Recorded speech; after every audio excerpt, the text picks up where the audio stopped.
নমস্কার। যুক্তি তর্ক সঙ্গে অর্কয়ে আপনাদের স্বাগত। আপনাদের সঙ্গে আমি অর্কপ্রভ সরকার। প্রথমে বলি, বাংলাদেশ ৪৪-৪৫ বিলিয়ন মার্কিন ডলার আয় করে গার্মেন্ট এক্সপোর্ট করে।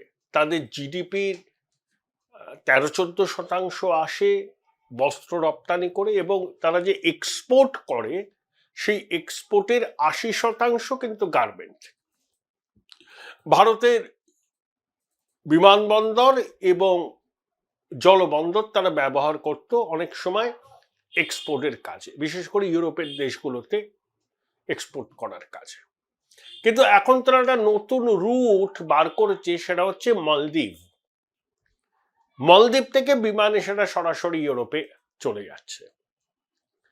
এটা কি ৫ই আগস্টের পর অন্তর্বর্তী সরকারের সিদ্ধান্ত যে ভারতকে বাইপাস করব? কারণ ভারত সম্পর্কে এই অন্তর্বর্তী সরকারের হোমরা চোমরারা বিদ্বেষমূলক মনোভাব পোষণ করেন, সেটা নিয়ে কোনো সন্দেহের অবকাশ নেই। তারা বারবার ভারতীয় আধিপত্যবাদ এই শব্দবন্ধটা ব্যবহার করছে। আবার অনেকে বলছে ভারত জোর করে ভিসা দিচ্ছে না, তাতে ভারতেরই তো ক্ষতি হচ্ছে। কলকাতার অনেক হোটেল ঢুকছে, কলকাতার অনেক বেসরকারি চিকিৎসা প্রতিষ্ঠানে সমস্যা হচ্ছে, ইত্যাদি ইত্যাদি। দেখুন, রোগীদের কিন্তু দেয়া হচ্ছে ভিসা। ভারত সরকার মানে র্যান্ডাম ভিসা দেয়া বন্ধ করেছে এই কারণেই, কারণ বাংলাদেশের পরিস্থিতি তো এখন অনুকূল নয়। এখন ধরুন আপনি আগের মতো ভিসা দিতে শুরু করলেন, তাতে অন্যরকম কিছু তো হতে পারে, এটাই ভারত সরকার আশঙ্কা করছে। কারণ ইউনূস নিজেই বলেছেন যে সম্পর্ক সবচেয়ে তলানিতে। তাহলে যখন সম্পর্ক সবচেয়ে তলানিতে থাকে, তখন কি সহজ স্বাভাবিক পদ্ধতিতে যেভাবে আগে ভিসা মঞ্জুর করা হতো সেটা কি সম্ভব? এই এক্সপেকটেশন থাকাই তো উচিত নয়। কারণ বাংলাদেশের নতুন মিত্র পাকিস্তান তো ভিসা অন অ্যারাইভাল করেছে, তো বাংলাদেশিরা পাকিস্তানে গিয়ে চিকিৎসা করুন না, অসুবিধা কি? আপনি ভারত বিরোধিতা করবেন, ভারতীয় আধিপত্যবাদের বিরুদ্ধে সরব হবেন, আবার ভারতীয় হাই কমিশনের সামনে হত্যে দিয়ে পড়ে থাকবেন যে কখন ভিসা দেয়া হবে, জানতে চাইবেন। এই দুটো একসঙ্গে চলতে পারে না। অন্তর্বর্তী সরকারের সময়ে উরুকাতু মদনা পর্যন্ত ভারতীয় আধিপত্যবাদ নিয়ে সরব হয়েছেন। তারা হয়তো বোঝেনি না ভারতীয় আধিপত্যবাদ বলতে বাংলাদেশের ইউনূসের সদস্য, এই অন্তর্বর্তী সরকারের সদস্যরা কি বলতে চাইছেন। তাদের একটা ব্যাখ্যা আছে, কিন্তু ওই যে বাংলাদেশের উরুকাতু মদনা যখন ভারতীয় পণ্য বর্জনের ডাক দেয়, ক্রিকেট ম্যাচে ভারত অস্ট্রেলিয়ার কাছে হেরে গেলে তারা আনন্দ রাস্তায় নেমে পড়েন, বাজি ফাটান, আবার ভারতীয় ভিসা পাওয়ার জন্য কি আকুল আরতি, কিরকম দ্বিচারিতা দেখুন, কিরকম অগ্নিবলয়ে আমরা থাকি। পাকিস্তান 1000 বছর ধরে যুদ্ধ করবে ভারতের বিরুদ্ধে, নিজেরা খেতে পায় না। প্রধানমন্ত্রী নরেন্দ্র মোদী জম্মু কাশ্মীরের উন্নয়নে 90,000 কোটি টাকা দিয়েছেন। আরে পাকিস্তান এসবগুলো বন্ধ টন্ধ করলে আমরা তো যা নিয়ে নে এরকম করে দিয়ে দিতে পারতাম, কি হতো আমাদের? কিন্তু না, পাকিস্তান ঘুষপেটিয়াদের ঢোকাবে, সেনাবাহিনী গার্ড করবে, দাঙ্গাবাজরা সন্ত্রাসবাদীরা সীমান্ত পেরিয়ে ঢুকবে, ভাড়াটে যোদ্ধারা ঢুকবে, পাকিস্তান লাগাতার করে যাবে। তাই সেই দেশটার পরিণতি কি হবে আপনারা দেখতেই পাবেন আগামী দিনে। পাকিস্তান আবার দ্বিখণ্ডিত হবে। পাকিস্তানের অনেকে আর পাকিস্তানের অংশ থাকতে চাইছে না। এমন একটা দিন আসবে যখন পাক অধিকৃত কাশ্মীরের মানুষ পাকিস্তান সরকারের প্রতি বীতশ্রদ্ধ হয়ে নিজেরা তাদের সীমান্ত থেকে, তাদের এলাকা থেকে পাক বাহিনীকে হটিয়ে দিয়ে ভারতের সঙ্গে মিশে যাবে।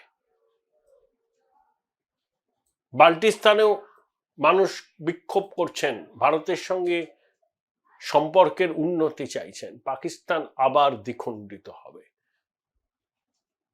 জিন্না বলে গেছিলেন না, মথ ইটেন পাকিস্তান, ঠিক সেটাই হবে। এখন পাকিস্তানের শাসককুল খুব উৎসাহী, বাংলাদেশে এমন একটা সরকার এসেছে তারা ভারতীয় আধিপত্যবাদের বিরুদ্ধে, ভারতের বিদ্বেষী, অর্থাৎ বাংলাদেশের মাটিকে ব্যবহার করুক, সন্ত্রাসবাদ ভারতে রপ্তানি করুক, মৌলবাদী আদর্শ রপ্তানি করুক, বাংলাদেশিদের মধ্যে ভারত বিরোধিতার বিষকে ঢুকিয়ে দেওয়া, জেহাদি মন্ত্রে তাদের উদ্বুদ্ধ করা, এটাই তো পাকিস্তানের কাজ। এবং তাদের মদত দিচ্ছে অন্তর্বর্তী সরকার, এবং তার স্বাভাবিক পরিণতি সনাতনীদের উপর আক্রমণ। এত আক্রমণ হয়েছে, সনাতনীদের দেওয়ালে পিঠ থেকে গেছে, ইসকনকে নিষিদ্ধ করার দাবি উঠছে, ইসকনের আধিকারিকদের বিরুদ্ধে দেশদ্রোহিতার মামলা হয়েছে। রংপুরে 22শে নভেম্বর মহাজমায়েত হয়েছে, সেখানেও সমাবেশে যারা যোগ দিয়েছিলেন তাদের প্রশাসন সহযোগিতা করেননি। ইসকনের বিভিন্ন সাধু এবং অন্যান্য ধর্মীয় সংগঠনের কর্তা ব্যক্তিরা রংপুরে যে হোটেলে ছিলেন, প্রশাসন তাদের বলে আপনাদের হোটেল ছেড়ে দিতে হবে।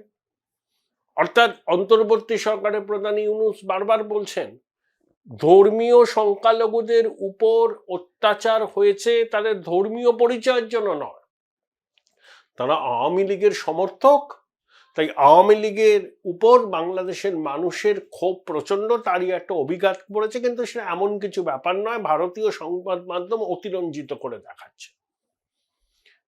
হিন্দু খ্রিস্টান ঐক্য পরিষদ তথ্য দিয়ে দেখিয়েছিল অভ্যুত্থানের সময় থেকে মাস দেড়েক 2500-এরও বেশি ঘটনা ঘটেছে ধর্মীয় সংখ্যালঘুদের উপর নির্যাতনের। তাদের ব্যবসায়িক প্রতিষ্ঠান লুট করা হয়েছে, মাতৃশক্তির সম্ভ্রমানি হয়েছে, ধর্মদ্রোহের অভিযোগে তাদেরকে নিপীড়ন করা হয়েছে, আরো অনেক কিছু, মিথ্যা মামলা দেওয়া হয়েছে। চট্টগ্রামের হাজারীগড়ি ঘটনায় সেনা ও পুলিশ যৌথ বাহিনী মিলিতভাবে ধর্মীয় সংখ্যালঘুদের অত্যাচার করেছে, নাবালকদের সাবালক সাজিয়ে জেলে ভরে রেখেছে। এবং এই যে পুজো গেল, ইনসাফ কায়েমকারী ছাত্র জনতা নামে একটা সংগঠন ফতোয়া দিয়েছিল যে মাইক বাজানো যাবে না, দুর্গাপুজোয় সর্বজনীন শব্দ লেখা যাবে না, দুর্গাপূজায় ছুটি দেওয়া যাবে না, ইত্যাদি ইত্যাদি ইত্যাদি। প্রতিমার উচ্চতা কত হবে সেটাও তারা ঠিক করে দেবে, ইত্যাদি ইত্যাদি ইত্যাদি। চাঁদা চাওয়া যাবে না। তাদের বক্তব্য ধর্ম যার যার, উৎসবও তার তার। আমরা কি বলি, ধর্ম যার যার, উৎসব সবার। ঢাকেশ্বরী মন্দিরে পুজোর সময় ডক্টর ইউনূস গিয়ে অনেক ভালো ভালো কথা বললেন, তিনি লজ্জিত, এত পুলিশ সেনাবাহিনী আধা সেনাকে নামাতে হয়েছে সনাতনীদের সর্ববৃহৎ উৎসব যাতে ভালোভাবে হয় সেটা দেখার জন্য। আগামী দিনে তা হবে না, কারণ চট্টগ্রামে একটা পুজো মণ্ডপে কয়জন উনি ইসলামী জলসা শুরু করে দিল পুজো মণ্ডপ সংলগ্ন সাংস্কৃতিক মঞ্চে, কেউ তাদের ডাকেনি। ঢাকার অদূরে একটা মাতৃমণ্ডপে বোমা ছড়ার অভিযোগ, আরো অনেক কিছু ঘটনা ঘটেছে। কুন্ডুবাড়ির মেলা নিয়েও প্রথমে বিস্তর টাল বাহানা চলেছিল, তবে নাকি শেষ পর্যন্ত হয়েছে বলে আমি খবর পেয়েছি, জানি না, আমি কনফার্ম নই। তাহলে দিন দিন দিন দিন সনাতনীরা আক্রান্ত হচ্ছে, নিরাপত্তাহীনতায় ভুগছেন, দেওয়ালে পিঠ থেকে গেছে। সেজন্য সবকটা সনাতনী সংগঠন একজোট হয়েছে। দেখুন, আগে সনাতনীদের সর্ববৃহৎ সংগঠন ছিল বা ধর্মীয় সংখ্যালঘুদের হিন্দু খ্রিস্টান বৌদ্ধ ঐক্য পরিষদ। Join Indian Institute of Hotel Management now. Right choice, right decision. তাদের বড় নেতা ছিলেন চট্টগ্রামের মানুষ, 75 বছর বয়সী সুপ্রিম কোর্টের বিশিষ্ট আইনজীবী রানা দাশগুপ্ত। তার বিরুদ্ধে খুনের মিথ্যা মামলা দেওয়া হয়েছে।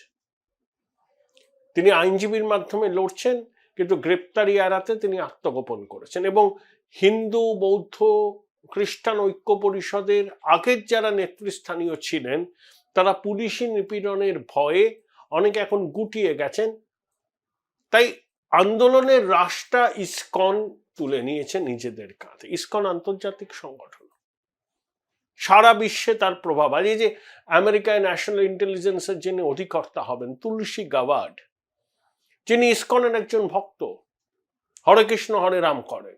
এসব দেখেও বাংলাদেশের একটা অংশের খুব ক্রোধ। আচ্ছা, আমাদের দেশে যত সংখ্যক ধর্মীয় সংখ্যালঘু বাস করেন, বাংলাদেশে মুসলমানদের থেকে তাদের সংখ্যা বেশি, কিন্তু আমাদের রাষ্ট্রপতি মুসলমান হয়েছেন, সুপ্রিম কোর্টের প্রধান বিচারপতি মুসলমান হয়েছেন, আরো অনেক গুরুত্বপূর্ণ পদে মুসলমানরা আছেন, সেনাবাহিনীতে আছেন। যেমন সুপ্রিম কোর্টের একজন বিচারপতি ছিলেন আলতামাস কবির, হুমায়ুন কবিরের ছেলে। হুমায়ুন কবিরকে মৌলানা আবুল কালাম আজাদের সচিব ছিলেন, পরে নিজেও শিক্ষামন্ত্রী হন। আপনি দেখান তো বাংলাদেশে ধর্মীয় সংখ্যালঘুরা কোন গুরুত্বপূর্ণ পদে আছেন। হাসিনা জমানায় তারা কিছু গুরুত্বপূর্ণ পদে ছিলেন, কিন্তু অন্তর্বর্তী সরকার আসার পরেই সমস্ত পদ থেকে তাদেরকে সরিয়ে দেওয়া হয়েছে। চট্টগ্রামের কমিশনার ছিলেন কৃষ্ণপদ রায়, কমিশনারই বলে সম্ভবত, বা police super, what ever maybe, তাকে বলা হয়েছে আপনি চাকরি থেকে অব্যাহতি দিন। বেছে বেছে ধর্মীয় সংখ্যালঘুদের তারা চাকরি পেয়েছিলেন, পরীক্ষা টরীক্ষা দিয়ে পুলিশের চাকরি। ট্রেনিং শেষ হওয়ার মুহূর্তে তাদের জানানো হচ্ছে your service is no longer required, অর্থাৎ ভাতে 12 ধর্মীয় সংখ্যালঘু। এমন পরিস্থিতি তৈরি করো যারা ভয়ে থাকেন, আতঙ্কে থাকেন, নিজেদের দ্বিতীয় শ্রেণীর নাগরিক ভাবেন সনাতনীরা ভাবেন, এবং বাধ্য হয়ে তারা ভারতে চলে যান। সেই সুযোগে তাদের সম্পত্তি, ব্যবসা বাণিজ্য দখল করে নেব। এই যে হাজারিগলি ঘটনার পিছনে ব্যবসায়িক স্বার্থ ছিল, ওই খানকার ওষুধ আর অ্যাসিডের ব্যবসা, সোনার ব্যবসা, পুরোটাই সনাতনীরা নিয়ন্ত্রণ করেন। এখন যদি আতঙ্কের পরিবেশ তৈরি করা যায়, যদি তারা ব্যবসা বাণিজ্য জলের দরে বিক্রি করে দেন, তখন দখল করতে পারবেন। এটাই হচ্ছে লক্ষ্য, বদমাইশি। কিন্তু এবার ধর্মীয় সংখ্যালঘুরা একজোট হয়েছেন, বলছেন এ মাটি আমার মাটি, বাংলাদেশের মাটিতে জন্মেছি, এখানেই পঞ্চভূতে বিলীন হব। আমাদের 8 দফা দাবি আছে, সরকারকে মানতে হবে। প্রয়োজনে তারা লং মার্চের ডাক দিয়েছেন চট্টগ্রাম থেকে ঢাকা, তাকে নাকি 25 লক্ষ লোকের সমাবেশ হবে। এই ডাক শুনে অনেকে আবার বলছে এরকম হলে নাকি বাংলাদেশে দাঙ্গা পরিস্থিতির সৃষ্টি হবে। কেন? ধর্মীয় সংখ্যালঘুরা তাদের দাবি দাওয়া নিয়ে যদি রাজপথে নামেন, যদি লং মার্চ করেন, দাঙ্গা পরিস্থিতি হবে কেন? তারাও তো দাবি দাওয়া জানাতে পারেন, তারাও তো বাংলাদেশের নাগরিক, তাদের কোনো অধিকার থাকবে না? তাই হিন্দুরা নিজেদের অস্তিত্ব রক্ষার স্বার্থেই বলবো ধর্মীয় সংখ্যালঘুরা একজোট হচ্ছেন। তাদের মধ্যে হিন্দুরাই তো সংখ্যাগরিষ্ঠ ধর্মীয় সংখ্যালঘুদের মধ্যে। তারা যে এভাবে সংঘবদ্ধ হবেন সেটা অন্তর্বর্তী সরকারের মাতব্বররা ভাবতে পারেনি। তারা ভেবেছিলেন সুযোগ যখন পেয়েছি নিপীড়ন করব, অত্যাচার করব, মাতৃশক্তির সম্ভ্রমানি করব, ধর্মীয় সংখ্যালঘুদের চাকরি থেকে ইস্তফা দিতে বাধ্য করব, প্রয়োজনে তাদের সম্পত্তি দখল করে নেব, তাড়িয়ে দেব দেশ থেকে। কিন্তু সেটা বোধহয় করা সম্ভব হবে না। ধর্মীয় সংখ্যালঘুরা জোট বেঁধেছে, অবশ্যই ভারতের চাপ আছে। প্রধানমন্ত্রী নরেন্দ্র মোদী দর্থহীন ভাষায় জানিয়েছেন, পররাষ্ট্র মন্ত্রককে জানিয়েছেন যে বাংলাদেশের ধর্মীয় সংখ্যালঘুদের উপর অত্যাচার হচ্ছে, ইউনূস প্রশাসন যেন ব্যবস্থা নেয়। কিন্তু চাঁদসরাগড়ের মনসা পুজো করার মতো কিছু কথা বললেও ইউনূস প্রশাসন কার্যকরী কোনো পদক্ষেপ নেয়। যশোরেশ্বরী কালী মন্দিরে প্রধানমন্ত্রী নরেন্দ্র মোদী মা কালীকে সোনার মুকুট দিয়েছিলেন, চুরি হয়ে গেছে। অপদার্থ ইউনূস প্রশাসন সেটা উদ্ধার করতে পারেনি। ওটা আমাদের সতীপীঠ। আর বাংলাদেশের ধর্মীয় সংখ্যালঘুরা বাংলাদেশের নাগরিক, কিন্তু এই উপমহাদেশে হিন্দুদের স্বার্থ রক্ষার জন্য ভারত সরকার কিন্তু সর্বত্র সক্রিয় থাকে। অন্য দেশের নাগরিক হতে পারেন তারা, কিন্তু সনাতনী হিন্দুদের স্বার্থ রক্ষা করা ভারত সরকারের দায়িত্ব ভারতীয় উপমহাদেশে। কারণ ভারত তাদের কি বলবো আর কি, মানে হিন্দু হৃদয় সম্রাট নরেন্দ্র মোদী কার্যত তাদের অভিভাবক, ভারতও তাদের অভিভাবক। তাই ধর্মীয় সংখ্যালঘুরা বাংলাদেশে পড়ে পড়ে মার খাবে, এটা তো চলতে পারে না। তারা তাই নিজেরাই ঐক্যবদ্ধ হয়েছে। ভারত কূটনৈতিক পথে চাপ দিচ্ছে, আলাপ আলোচনার মাধ্যমে চেষ্টা করছে বাংলাদেশ সরকারকে কনভিন্স করতে। বিশ্ব জনমত বাংলাদেশ সরকারের বিপক্ষে। স্বয়ং ডোনাল্ড ট্রাম্প দিওয়ালির সময় এক্স হ্যান্ডেলে বলেছিলেন যে কি হচ্ছে বাংলাদেশে, ধর্মীয় সংখ্যালঘুরা কেন নিপীড়িত হচ্ছেন, কেন অত্যাচারিত হচ্ছেন, তিনি ক্ষমতায় থাকলে এসব হতো না। এবং নতুন ট্রাম্প অ্যাডমিনিস্ট্রেশনে যারা আসছেন তারা সবাই ভারত বন্ধু, র্যাডিক্যাল ইসলামের বিরোধী। অর্থাৎ আন্তর্জাতিক স্তরে বাংলাদেশ চাপের মুখে পড়বে যদি না ধর্মীয় সংখ্যালঘুদের উপর অত্যাচার বন্ধ করতে তারা উদ্যোগ না নেয়। এবং ভারত কূটনৈতিক পথে বাংলাদেশের উপর চাপ সৃষ্টি করবে। এমন পরিস্থিতি হতে পারে বাংলাদেশ সরকার যদি অত্যাচার বন্ধ করতে না পারে তাহলে কিন্তু তারা আর্থিক নিষেধাজ্ঞার মুখে পড়বে। তারা গার্মেন্ট এক্সপোর্ট করে 45-46 বিলিয়ন মার্কিন ডলার আয় করে। আর্থিক নিষেধাজ্ঞার মুখে পড়লে তাদের কিন্তু ব্যবসা চৌপাট হয়ে যাবে। অতএব তাদেরকে এবার পদক্ষেপ নিতে হবে। লিপ সার্ভিস করে কিছু হবে না। আমরা দেখতে চাই কি হচ্ছে, আমরা দেখতে চাই। বাংলাদেশের ধর্মীয় সংখ্যালঘুরা বাংলাদেশের নাগরিক, কিন্তু তারা সনাতনী। ভারতবর্ষে 100 কোটি সনাতনী মানুষ আছেন। এই ভারতীয় উপমহাদেশে সনাতনীদের অভিভাবক ভারত সরকার, ভারতবর্ষ এবং হিন্দু হৃদয় সম্রাট নরেন্দ্র মোদী এই বিশ্বের সনাতনীদের অভিভাবক।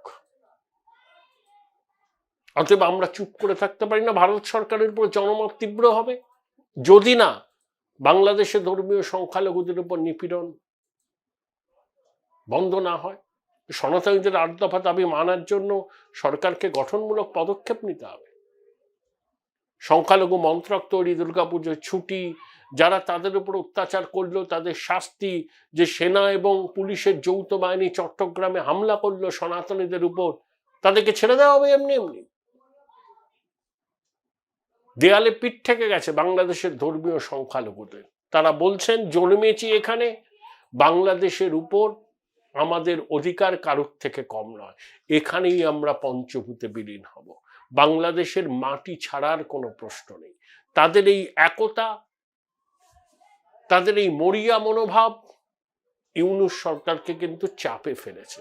তারপর আন্তর্জাতিক মহলের চাপ, কূটনৈতিক চাপ, এবং ভারত সরকার বারবার করে অন্তর্বর্তী সরকারকে বলছে, এবং স্বয়ং প্রধানমন্ত্রী ডক্টর ইউনূসের সঙ্গে যখন কথা হয়েছে তখনও বলেছেন যে ধর্মীয় সংখ্যালঘুদের নিরাপত্তা সুনিশ্চিত করার জন্য।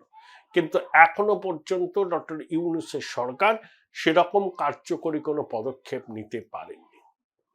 এটা দুর্ভাগ্যের। বরঞ্চ সত্যি অভিযোগগুলোকে তারা মিথ্যে বলে চালাতে চাইছেন এবং ধর্মীয় সংখ্যালঘুদের উপর অত্যাচারের ঘটনাকে ভারত অতিরঞ্জিত করে দেখাতে চাইছে বলে ভুল ন্যারেটিভ বিশ্ববাসীর সামনে তুলে ধরার চেষ্টা করছে।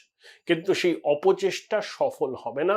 বাংলাদেশের ধর্মীয় সংখ্যালঘুরাই দুনিয়াকে জানিয়ে দেবেন কি অবর্ণনীয় দুঃখ যন্ত্রণার মধ্যে তাদের কাল যাপন করতে হয়।